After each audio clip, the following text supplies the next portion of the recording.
what's up YouTube, man? It's your boy Ashton Jackson, and in today's video I'm going to be talking about what should the Dallas Cowboys draft goals be, and particularly the first 2 days of the draft. So before we hop into the video, I appreciate if you guys would like the video, subscribe if you're new, comment, and share my video with anyone who you think will enjoy my content, man. So hopping straight into it, I just want to let you guys notify you guys I will be going live for the first 2 days of the draft, Thursday and Friday.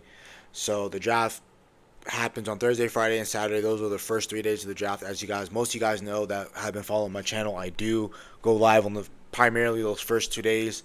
I'll be working on the third day of the draft. I don't really trip about that, but on the third day of the draft, I'll bring you guys insight on who we draft in the day 3 round, who we picked up from undrafted free agency, everything like that. So I'm going to talk about that all in depth on that Saturday, on that being the final day of the draft. And really, I have this team needs up on the screen again. Going over it, we have a bunch of needs, right? And with us only having 3 picks in the top 100, it's going to be very tough for that to happen. So hopping straight into it, I feel like what the Dallas Cowboys should be doing in the first round is be looking to find a trade back partner, right? You got to look at teams like who need a lot of needs. So if you're at 24 and guys like Adonai Mitchell is there, and you're looking at a team, I'm giving 3 teams, for example, I'll do 4 teams. I'll do the 49ers, the Chiefs, the Bills, and I'll put in the Lions because we don't know what Jameson Williams is going to turn out to be. The reason why I said the Niners is because if the Niners don't want to sign Brandon Ayuk, they can trade him and trade him with somebody, get their first round pick, and then they might be looking to replace him with a guy like Adonai Mitchell. And I'm not mad if we move 7 spots down with the Niners if they're asking, hey, we want Adonai Mitchell, or we want Xavier Worthy, or we want Keon Coleman. We're willing to give you our 3rd round pick and our 4th round pick, right? So let's say the Niners offer you a 3rd and a 4th. And let's say the Chiefs, they offer you a 2nd because, with the offseason troubles with Rashee Rice, let's say they want to move up to 24 and they want to get a guy like Adonai Mitchell or Xavier Worthy or Keon Coleman or Ladd McConkey, which I feel like he would be there at 32 if they wanted to select him there. But let's just say they felt funny because teams in front of them wanted a guy like Ladd McConkey, right? They're saying, hey, Dallas, we'll give you our 2nd round pick and our 4th round pick, right? So now you're probably going to go to the highest bidder, with that being the Chiefs giving you a 2nd round pick. What if the Bills want to talk to you and you're willing to trade down only 4 spots to 28, and they're like, hey, we're looking for our potential Stephon Diggs replacement. We really love Adonai Mitchell. We'll give you our 2nd round pick. We'll give you next year's 2nd round pick, and we give you our 4th round pick. So with you getting their 2nd round pick, then you getting a 2nd round pick next year, because if you look at the press conference that the Dallas Cowboys did today, they're more inclined looking at the future than they are the present. And they're also willing to give you a 4th round pick. Now you're cooking with grease. Now that's probably going to be your highest bidder. What if the Lions are like, we'll give you our 3rd, 4th, and 5th to move up 5 spots to where you're at. So really with the Dallas Cowboys, you really got to hope and pray that you're able to find a trade back partner, and you got to hope and pray that a really good prospect falls to you.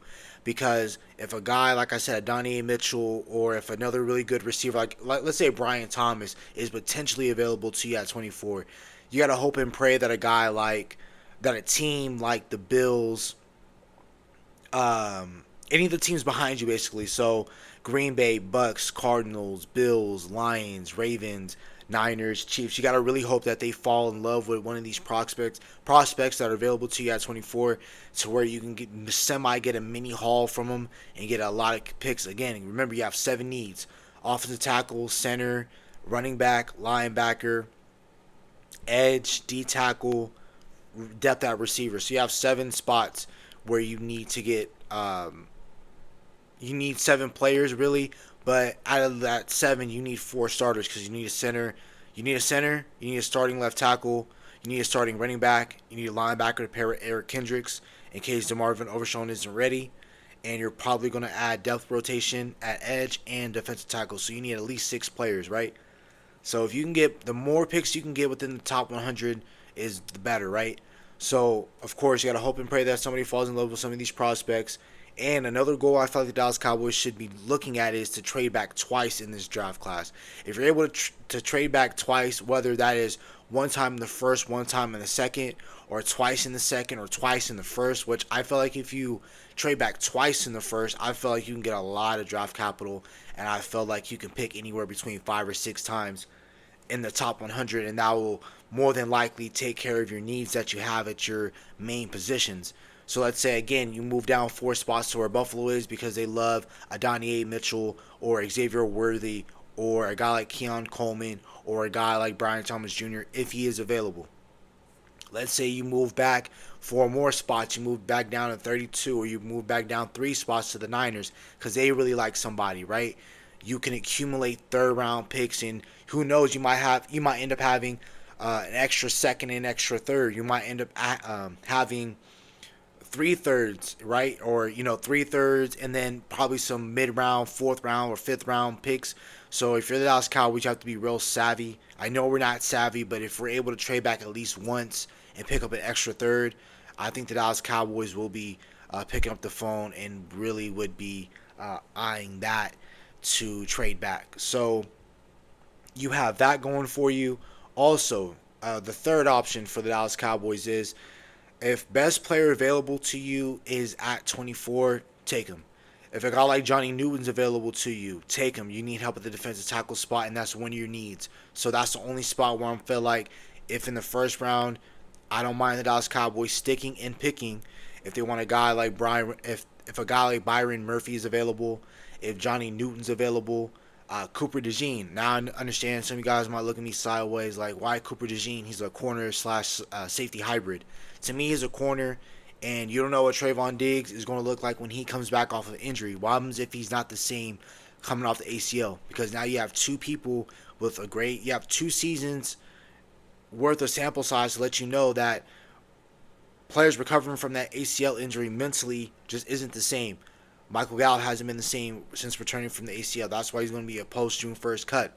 Terrence Steele, injured, right? He became better towards the latter part of that season, but he wasn't that great, right? He gave up 3 sacks versus the Philadelphia Eagles. So you got to be looking at these things, right? So plus the Dallas Cowboys are cheapskates. They don't mind lowballing some of their players. What happens if they don't feel like playing Deron Bland? So next year you're probably going to be SOL out of a cornerback. Cooper DeJean, I wouldn't mind picking up Cooper DeJean. A guy like Kool-Aid McKinstry, I wouldn't mind picking him up. A ball hawking type of corner. And he has all the length and speed that you need. He's 5'11". My bad. Sorry for the length and don't want to mislead anybody. But he's a very good corner. There's nothing wrong about Kool-Aid McKinstry if you wanted to pick him up. If a guy like Jackson Powers Johnson is there, I feel like the Dallas Cowboys probably stick and pick there. If they want to get boneheaded and they want to draft Tyler Guyton, if I'm the Cowboys, just trade down. If you want to do something idiotic in the first round, if you're really that bold and you feel like really upsetting the fan base and you just want to trade down and pick up Tyler Guyton. If a team's willing to give you multiple not first round picks, but multiple picks in the later rounds, and Tyler Guyton will be there.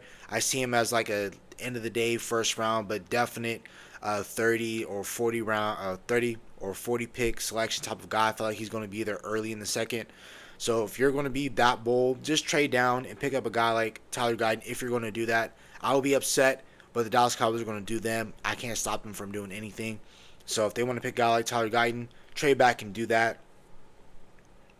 If you want to reach on anybody, if you want to pick up a guy like Kingsley Sumate out of BYU, if you want to trade down and go get him, if you want to select him in the first round, trade down. If if the Dallas Cowboys want to be bold, trade down to pick up any of these players if you're feeling bold like that, right?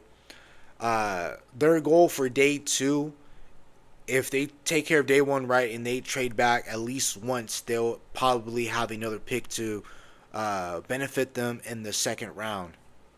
The second round pick, if he is available, we are drafting Jonathan Brooks. I'm calling it. I'm not saying I'm super smart or I know the future because I don't, but it's so predictable because the guy who does everybody's surgeries for the Dallas Cowboys did the surgery on Jonathan Brooks. That means we know all his medicals and we know everything about him. He played at Texas, so we know what Jonathan Brooks is about. He's a really good and a really great prospect, but at 56, I felt like you can trade back a few spots back if you can and still pick him up. Because, guys, be prepared for the second round for the Dallas Cowboys to do something idiotic. Not idiotic, but Schoonmaker, injury prone type of dude. We picked him up in the second round. Sam Williams, knucklehead, has really great potential. We selected him in the second round. If you take out Trayvon Diggs and DeMarcus Lawrence, you take those two guys out from our second round selections, we always miss on our second rounds. Tristan Hill didn't last. Didn't get a second contract with the Cowboys. Kelvin Joseph got traded within his first 3 years. Didn't finish out his contract.